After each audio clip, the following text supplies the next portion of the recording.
আসসালামু আলাইকুম রহমতুল্লাহি ওবরকাতুহু। সম্মানিত দর্শক, আজকে যে বিষয়টি নিয়ে আলোচনা করব সেটি মূলত বাংলাদেশের একটি স্বনামধন্য পত্রিকা। এই মুহূর্তে সার্কুলেশন অত বেশি নয়, কিন্তু বাংলাদেশের একটি প্রাচীন পত্রিকা এবং তারা যে রিপোর্টগুলো করে বা তাদের যে রাজনৈতিক ধ্যান ধারণা তা যথেষ্ট পরিপক্ক এবং বাংলাদেশের ক্ষমতার পট পরিবর্তনে এবং ক্ষমতার কেন্দ্রে সবসময় এই পত্রিকাটি গুরুত্বপূর্ণ ভূমিকা পালন করেছে। তো সেই পত্রিকার একটি রিপোর্ট, সেই রিপোর্টে জনাব তারেক রহমান সম্পর্কে যে কথাগুলো বলা হয়েছে, ভারত সম্পর্কে যে কথাগুলো বলা হয়েছে এবং ভারত এবং বিএনপির সঙ্গে যে সম্পর্কের টানাপোড়েন তা নিয়ে যে রিপোর্ট করা হয়েছে তা নিয়ে মূলত আজকের আলোচনা করব। আমি যে পত্রিকাটির নাম বললাম সেই পত্রিকাটির নাম দৈনিক ইনকিলাব। প্রতিষ্ঠা হওয়ার পর থেকেই এই পত্রিকাটির বেশ কতগুলো বৈশিষ্ট্য রয়েছে।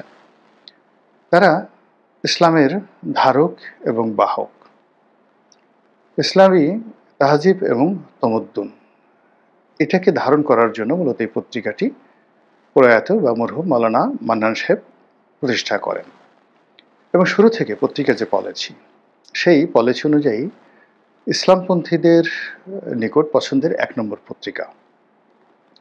একসময় বাংলাদেশের দ্বিতীয় বৃহত্তম পত্রিকা ছিল, ইত্তেফাকের পরেই ইনকিলাবের অবস্থান ছিল, কিন্তু প্রভাব প্রতিপত্তির দিক থেকে ইত্তেফাকের চাইতে ইনকিলাবের কোনো অংশেই ঘাটতি এবং কমতি ছিল না, সব ক্ষেত্রেই।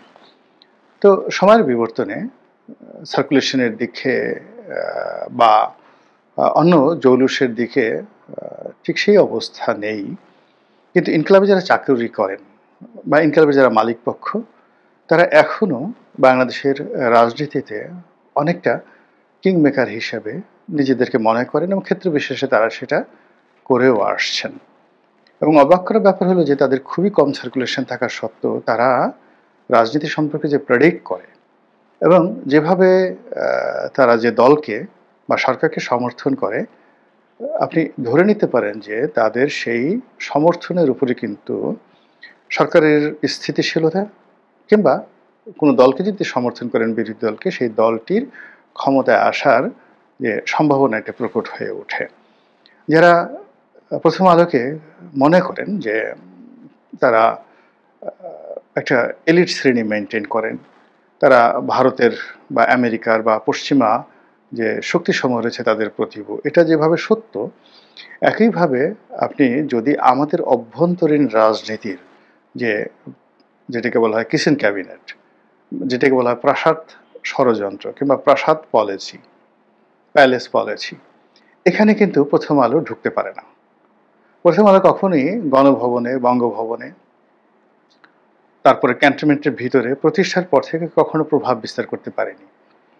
কিন্তু যেদিন থেকে ইনকিলাব প্রতিষ্ঠিত হয়েছে সেদিন থেকেই এই পত্রিকাটি ক্যান্টনমেন্ট, বঙ্গভবন, গণভবন, সেক্রেটারিয়েট থেকে শুরু করে রাজনীতির একেবারে যাকে বলা হয় অন্দর মহলে পত্রিকার মালিক, সম্পাদক, চিফ রিপোর্টার, অন্যান্য যারা আছেন, যেভাবে তারা অনায়াসে ঢুকে যেতে পেরেছেন এবং সবার সঙ্গে তারা সম্পর্ক স্থাপন করতে পেরেছেন এবং সবাই তাদেরকে প্রয়োজন মনে করেছেন, এটা বাংলাদেশের অন্য কোনো পত্রিকা গ্রুপের এই সুযোগটা হয়নি। এমনকি বাংলাদেশে একসময় সবচেয়ে প্রভাবশালী পত্রিকা ছিল অবজারভার এবং পূর্বদেশ, হামিদুল হক চৌধুরী সাহেবের স্বাধীনতা পূর্ব সময়, কিংবা পরবর্তীতে ইত্তেফাক, নিউ ন্যাশন, রোববার।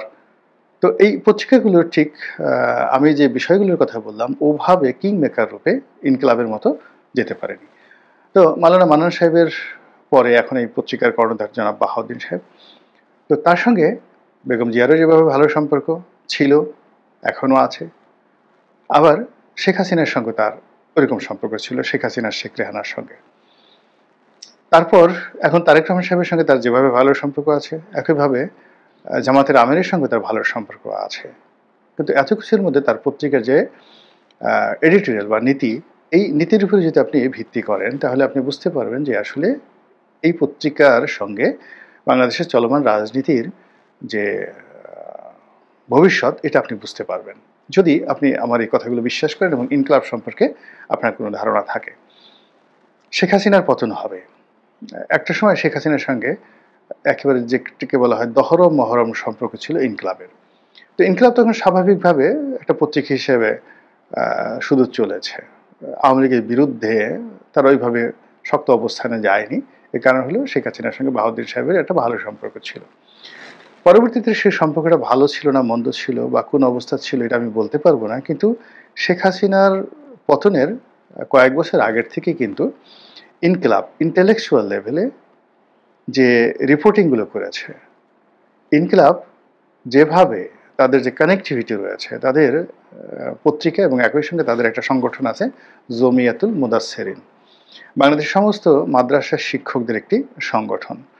এটির রাজনৈতিক গুরুত্ব আপনি যেভাবেই দেখেন না কেন, এটির প্রভাব সারা বাংলাদেশে টেকনাফ থেকে তেঁতুলিয়া পর্যন্ত সীমাহীন এবং এখন পর্যন্ত এটি জামায়াতের যে কোনো সংগঠনের চাইতে বা ইসলামী যে কোনো সংগঠনের চাইতে এই সংগঠনটির যে ইফেক্টিভনেস এবং তাদের যে আনুগত্য বাহাউদ্দিন সাহেবের প্রতি, তাদের আনুগত্য সংগঠনের প্রতি, তাদের আনুগত্য ইনকিলাবের প্রতি, এটা বাংলাদেশের দ্বিতীয় নজির নেই।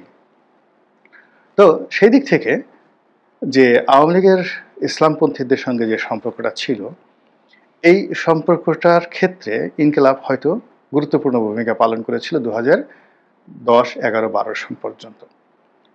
কিন্তু পরবর্তীতে দেখা গেল 2021-22 সন থেকে এই সম্পর্কটি তলানিতে নেমে আসে এবং এর ফলে কি হলো, ইসলামপন্থীরা ধীরে ধীরে ধীরে ধীরে আওয়ামী লীগের পেছন থেকে সরে যায় এবং ওই সময়টিতে আপনি যদি 21-22-23 সনে ইনকিলাবের রিপোর্ট দেখেন তাহলে আপনি বুঝতে পারবেন যে 2024 সনের যে পরিণতিটা সেটা অনিবার্য ছিল এবং সেটা ইনকিলাব প্রেডিক্ট করতে পেরেছিল।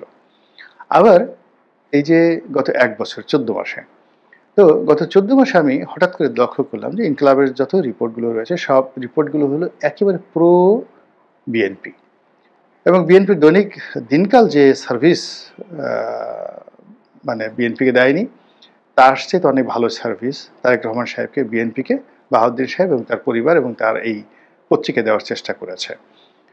কিন্তু মনে হচ্ছে যে এখানে ইনকিলাব যেভাবে চেয়েছিল বা যেভাবে আশা করেছিল সে আশার গুড়ে বালি পড়েছে।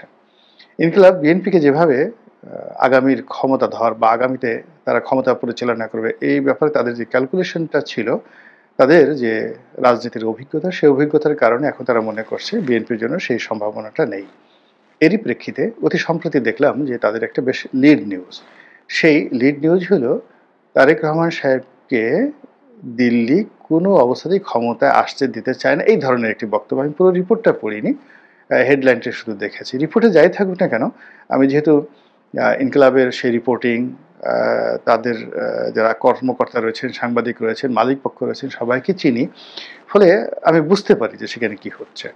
তো যে কথাটা তিনি বলার চেষ্টা করছেন যে মিস্টার নরেন্দ্র মোদী দিল্লির যে বিভিন্ন ব্লকগুলো রয়েছে, সেই ব্লকগুলো বিশেষ করে উত্তরপাড়া, দিল্লির যে নর্থ ব্লক, তো সেই নর্থ ব্লক বা নর্থ ইস্ট ব্লক, এরা বিএনপিকে, তারেক রহমান সাহেবকে কোনো অবস্থাতে আস্থায় আনতে পারছেন না।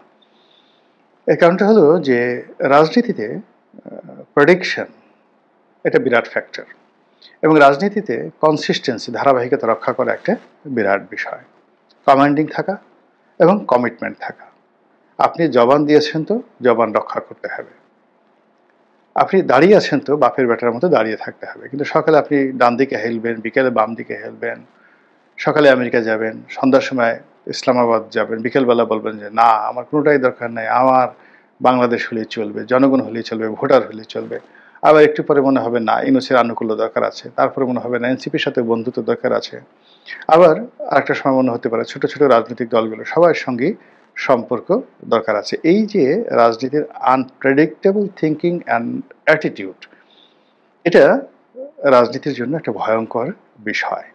সাস্টেন করেন এই ধরনের রাজনীতি। ঠিক এই অবস্থায় কিন্তু এরশাদ সাহেবের ছিল। এরশাদ সাহেবের অনেক গুণাবলী ছিল, তার অনেক ভিশন ছিল, অনেক মিশন ছিল এবং তিনি যাকে বলা হয় তার যে লোকদের নিকট থেকে কাজ আদায় করার যে তার কৌশল ছিল, এটা ইউনিক। কিন্তু কয়েকটা বিষয়, তার আনপ্রেডিক্টেবল অস্থির চিত্ত, আনপ্রেডিক্টেবল মাইন্ড এবং তার যাকে বলা হয় নেগেটিভ সোল, আত্মাটা বাইরে দেখা যেত খুব আপনার সাথে ব্যবহার করবে একেবারে অসাধারণ, কিন্তু পেছনে পেছনে সে অন্য চিন্তা করত। তার আত্মার সঙ্গে, এটাকে মোনাফিকি বলা যাবে কিনা আমি বলতে পারবো না, কিন্তু এটা অনেকেই তার দ্বারা এইভাবে ক্ষতিগ্রস্ত হয়েছে। তার স্ত্রী বিদিশা বলছিলেন যেদিন বিদিশাকে তালাক দেওয়া হলো, যেদিন বিদিশাকে গ্রেপ্তার করা হলো এবং জেলখানায় বিদিশা গেল, ওই প্রেসিডেন্ট প্যালেস থেকে তাকে গ্রেপ্তার করে নেওয়া হলো। তো জেল থেকে বের হয়ে বিদিশা খুব অবাক হয়ে বললেন যে আজকে আমার জীবনে এত বড় বিপর্যয় ঘটবে এটা আমি কখনো কল্পনা করিনি। সকালবেলা আমরা একসঙ্গে নাস্তা করেছি, তিনি আমাকে অন্য দিনের মতো আদর করলেন, মাথায় হাত বুলিয়ে দিলেন এবং নিজের হাতে আমাকে নাস্তা খাইয়ে দিলেন। এরপরে আমার কাছ থেকে বিদায় নিলেন, আমি তাকে দরজা পর্যন্ত এগিয়ে দিলাম, তিনি চলে গেলেন। এর কিছুক্ষণ পরে বাড়িতে দেখলাম যে পুলিশ ঘেরাও করে ফেলেছে আমাকে গ্রেপ্তার করার জন্য। দিল্লির সঙ্গে তারেকের কঠিন বিরোধ, সেটা আমার জীবনে ঘটলো। এই ছিল এরশাদের ডিসিশন। মন্ত্রীরা সারা রাত ইয়ানফসি করতেন যে সকালবেলা গিয়ে তাদের মন্ত্রিত্বটা ঠিক আছে কিনা। এই যে আনপ্রেডিক্টেবল তাদের অবস্থা, সেই আনপ্রেডিক্টেবল অবস্থার কারণে কি হলো, তার কোনো বন্ধুত্ব টিকেনি। তার ক্যাবিনেটে কত মানুষ যে মন্ত্রী হয়েছে, কত মানুষ যে এমপি হয়েছে, তার খোঁজ খবর তার জানা নেই। এবং তার দুর্বল সময়টিতে এই দলটা ভেঙে টুকরো টুকরো হয়ে গেছে এবং তিনি যাদেরকে বিশ্বাস করার চেষ্টা করেছেন সবাই তার সঙ্গে বেইমানি করেছে, যার কাছে টাকা জমা দিয়েছেন সবাই তার টাকা মেরে দিয়েছে। তো এই জিনিসগুলো হয় সাধারণত যদি কনসিস্টেন্সি না থাকে। তো সেক্ষেত্রে ইনকিলাব হয়তো গত 14 মাসে বিএনপির মধ্যে কোনো সিদ্ধান্ত গ্রহণ করার ক্ষেত্রে, সম্পর্ক স্থাপন করার ক্ষেত্রে কনসিস্টেন্সি দেখেনি। প্রথমত ইনকিলাব দেখেনি। দ্বিতীয়ত ভারতের যে কথাটি বলা হচ্ছে, ভারতের ক্ষেত্রে একই প্রযোজ্য। ভারত এখানে এমন একটা শক্তিকে চাচ্ছে, কৌশলগতভাবে মিত্র চাচ্ছে, যারা আওয়ামী লীগের মতো করে তাদেরকে সাপোর্ট করবে। আর শেখ হাসিনার মতো করে, আওয়ামী লীগের মতো করে ভারতকে সাপোর্ট করার জন্য যে নেতৃত্বের গুণাবলী দরকার, যে সাহস দরকার, যে শক্তি দরকার, যে ড্যাশিং দরকার, যে পুশিং দরকার, এটি দিল্লি তারেক রহমান সাহেবের ভিতরে পায়নি বলেই ইনকিলাব মনে করছে। এবং তাদের সঙ্গে ইনকিলাব বা অন্যান্য যে সকল পত্রিকা সবারই এই কূটনৈতিক লেভেলে একটা সোর্স থাকে এবং তারা যে রিপোর্টগুলো করেছে, এবং আমার দেশ বলেন, বাংলাদেশ প্রতিদিন বলেন, প্রথম আলো বলেন, শীর্ষ পত্রিকাগুলো, তাদের অনেকগুলো সোর্স থাকে। তো সেই সোর্সের মাধ্যমে তারা এই যে জনাব তারেক রহমান সাহেবকে ক্ষমতায় আসতে দিতে চাচ্ছে না বা বাধা সৃষ্টি করছে দিল্লি, এই ধরনের একটি খবর নির্বাচনের ঠিক আগে আগে, যখন নির্বাচন ফেব্রুয়ারি মাসে হবে, তখন এটি আমি মনে করি যে বিএনপির জন্য একটা বিরাট অশনির সংকেত। এটি যদি প্রথম আলো থেকে হতো আমি ভয় পেতাম না, এমনকি এটি যদি আমার দেশ করতো, মাহমুদুর রহমান সাহেব করতেন, তবুও কিন্তু আমি ভয় পেতাম না। কিন্তু ইনকিলাবের মতো পত্রিকা করেছে, এর কারণ হলো ইনকিলাবের এই পত্রিকাটি শুরু থেকে আমি জানি, আমার এখানে কাজ করার সুযোগ হয়েছে। তো সেই কাজ করার সুযোগ হওয়ার কারণে আমি এদের কানেক্টিভিটি, এই বিষয়গুলো জানি। তো সেটা বিএনপি যারা কর্তা ব্যক্তি এখনো পর্যন্ত তারা ইনকিলাবের সঙ্গে বসেছেন কিনা, বাহাউদ্দিন সাহেব নামে যে একজন সাংবাদিক আছেন বা সম্পাদক আছেন, এটা বিএনপির কয়জন লোক জানেন বা কী ধরনের সম্পর্ক মেনটেন করেন, এটা আমি বলতে পারবো না। কিন্তু শেখ হাসিনা কিন্তু রাত 2টার সময় যদি বাহাউদ্দিন সাহেব টেলিফোন করতেন বা তার সাক্ষাৎ প্রার্থনা করতেন, শেখ হাসিনা কিন্তু সঙ্গে সঙ্গে রেসপন্ড করতেন। বাহাউদ্দিন সাহেবের যত ব্যক্তিগত সমস্যা, লোন আছে সোনালী ব্যাংকে, তার যা কিছু ছিল, শেখ হাসিনা কিন্তু প্রাণান্ত চেষ্টা করেছেন তার পক্ষ থেকে বাহাউদ্দিন সাহেবকে সর্বোচ্চ সাহায্য এবং সহযোগিতা করার জন্য। তো এইরকম একজন মানুষ, যিনি এরশাদের সাথে ভালো সম্পর্ক ছিল, বেগম জিয়ার সঙ্গে তার খুব ভালো সম্পর্ক ছিল, শেখ হাসিনার সাথে তার ভালো সম্পর্ক ছিল, সঙ্গতি করেন তিনি তো আশা করবেন তারেক রহমান সাহেব, মির্জা ফখরুল, সালাউদ্দিন সাহেব, তাদের সঙ্গেও তার এরকম একটা সম্পর্ক থাকবে। এবং সেই সম্পর্কটা যদি হয়ে থাকে তাও ভালো, আর যদি না হয়ে থাকে তাহলে তো এই যে যে ধরনের রিপোর্ট হচ্ছে, এই রিপোর্টগুলো আলটিমেটলি বিএনপিকে অনেকটা পিছিয়ে নিয়ে যাবে। এখন আমার নিজের বক্তব্যের কথা বলি। আমি যতটুকু জানি যে বিএনপিকে মূলত বেগম জিয়ার নেতৃত্বে যখন বিএনপি ছিল, ভারত প্রাণান্ত চেষ্টা করেছে বিএনপির সাথে একটি সম্পর্ক স্থাপন করার জন্য। এবং আপনাদের মনে আছে যে বেগম জিয়া যখন বিরোধী দলীয় নেত্রী, তখন মনমোহন সিং প্রধানমন্ত্রী। ওই জামানাতে রাষ্ট্রীয় অতিথি হিসেবে তিনি সেখানে গিয়েছিলেন, বেগম জিয়া ভারতে গিয়েছিলেন এবং তাকে একজন প্রধানমন্ত্রীর প্রোটোকল দেওয়া হয়েছিল এবং তাকে রিসিভ করার জন্য, মানে বাংলাদেশের বিরোধী দলীয় নেত্রীকে রিসিভ করার জন্যে স্বয়ং মনমোহন সিং, কংগ্রেসের প্রধানমন্ত্রী, বোঝার চেষ্টা করুন, শেখ হাসিনা ক্ষমতায় বাংলাদেশে আর ওখানে কংগ্রেস ক্ষমতায়। এই অবস্থাতেও তারা বেগম জিয়াকে রিসিভ করার জন্য এয়ারপোর্টে তাদের প্রধানমন্ত্রীকে পাঠিয়েছেন। আর এখন বাংলাদেশের অবস্থা এমন পর্যায়ে চলে গেছে যে একজন উপমন্ত্রী, তাও মহিলা বিষয়ক উপমন্ত্রীকে বিমানবন্দরে পাঠানো হয় শেখ হাসিনাকে রিসিভ করার জন্য। এবং ঘটনা তো আমরা দেখেছি। তো শেখ হাসিনার অল্টারনেটিভ বেগম জিয়াকে দাঁড় করানোর জন্য, বিএনপিকে প্রমোট করার জন্য ভারতের পক্ষ থেকে আন্তরিকতার কিন্তু কোনো রকম ঘাটতি ছিল না। কিন্তু অবাক করার ব্যাপার হলো যে ভারতের এই আন্তরিকতাটা বিএনপি ওন করতে পারেনি। কিংবা দেখা গেল যে প্রণব মুখার্জি, শেখ হাসিনার পারিবারিক বন্ধু, তিনি বাংলাদেশে এসেছেন। তো তিনি যে ভারত রাষ্ট্রের প্রতিভূ, ভারত যে তাকে সম্মান করে, রাষ্ট্রপতি আমাদের চুপ্পু সাহেবের মতো রাষ্ট্রপতি নন। ভারত একটা গণতান্ত্রিক দেশ, সেখানে যিনি রাষ্ট্রপতি হন, এখন যিনি হয়েছেন তিনি দলিত সম্প্রদায় থেকে হয়েছেন, এর আগেও বেশ কয়েকবার দলিত সম্প্রদায় হয়েছে, ডাজ নট ম্যাটার। রাষ্ট্রপতিকে পুরো রাষ্ট্র ওন করে, রাষ্ট্র ব্যবস্থাপন করে, সরকার ওন করে। কয়েকদিন আগে এই যে তাদের সাবেক রাষ্ট্রপতি এপিজে আব্দুল কালাম সম্পর্কে জামাতের এক নেতা এক বক্তব্য দিয়েছেন। তো এটাও দেখেন ভারত ওন করেছে এবং তারা বলেছে জামাত যে কথা বলেছে রাষ্ট্রপতির সম্পর্কে সেটা ঠিক নয়। বোঝার চেষ্টা করুন, এই হলো ভারতের মন মানসিকতা। এটাকে রিড করতে পারেনি। প্রণব মুখার্জি বাংলাদেশে আসবেন, তার সঙ্গে একটা নির্ধারিত বৈঠক ছিল বেগম জিয়ার সঙ্গে। তিনি সেই সময়টাতে বিএনপি রাজনৈতিক কর্মসূচি ছিল, হরতাল অবরোধ চলছিল। তো প্রণব মুখার্জির সাথে দেখা করার যে বিষয়টি, এটি গুরুত্বের সঙ্গে বিএনপি নেয়নি এবং এটা ভারত ভীষণ রকম অসম্মানিত বোধ করে। এবং ওই যে ভারতের সঙ্গে বিএনপির সম্পর্কটা খারাপ হয়ে গেল, এরপরে বিএনপিকে প্রলোভন দেখিয়ে ভারতের র এবং দিল্লি বারবার শুধু যাকে বলা হয় কুপরামর্শ দিয়ে, প্রলোভন দেখিয়ে বিএনপিকে বিপথে নিয়েছে এবং বিএনপিকে রুইন করেছে। তারা কখনো বিএনপিকে বন্ধু হিসেবে গ্রহণ করেনি। ২ নম্বর হল যে লন্ডনে যিনি রয়েছেন জনাব তারেক রহমান সাহেব, তার সঙ্গে অবশ্যই রয়ের একটা ভালো সম্পর্ক, যোগাযোগ নিয়মিত থাকবে, এটাই স্বাভাবিক। অন্যান্য সংগঠন থেকে শুরু করে বাংলাদেশের অনেকের সাথে তার ভালো সম্পর্ক থাকবে, এটাই স্বাভাবিক। কিন্তু সম্পর্ক থাকা মানেই তো সব কিছু নয়। সম্পর্কটা কতটা বিশ্বাসযোগ্য, ট্রাস্টওয়ার্দি এবং এই সম্পর্কের ভিত্তিতে কে কাকে কতটা মূল্যায়ন করে সেটার উপর নির্ভর করে। তো সেক্ষেত্রে ঘনিষ্ঠ যে সমস্ত লোকজন রয়েছেন যারা লন্ডনের বিষয়টি দেখেন এবং ওই কূটনৈতিক চ্যানেলে আবার ঢাকার কূটনৈতিক মহলে যে সকল আলাপ আলোচনা হয়, এই কমিটি আলাপ আলোচনা আমার শোনার তৌফিক হয়েছিল এবং সেখানে আমি যা কিছু শুনেছিলাম এটা বলা যাবে না, বলাটা ঠিক হবে না। মূল ব্যাপারটা হলো যে কিন্তু বেগম জিয়া অসুস্থ হয়ে যাওয়ার পর প্রাণান্ত চেষ্টা করেছে বা এখনো করার চেষ্টা করেছে জনাব তারেক রহমান সাহেবের উপর একটি আস্থা স্থাপন করার জন্য। এবং সেক্ষেত্রে হয়তো তারেক রহমান সাহেব রকে বিশ্বাসযোগ্য মনে করেননি বা রও তারেক রহমান সাহেবকে বিশ্বাসযোগ্য মনে করেননি। আর সেই ঘটনাটাই কিন্তু বন্ধু হিসেবে, শুভার্থী হিসেবে ইনকিলাব প্রচার করে দিয়েছে।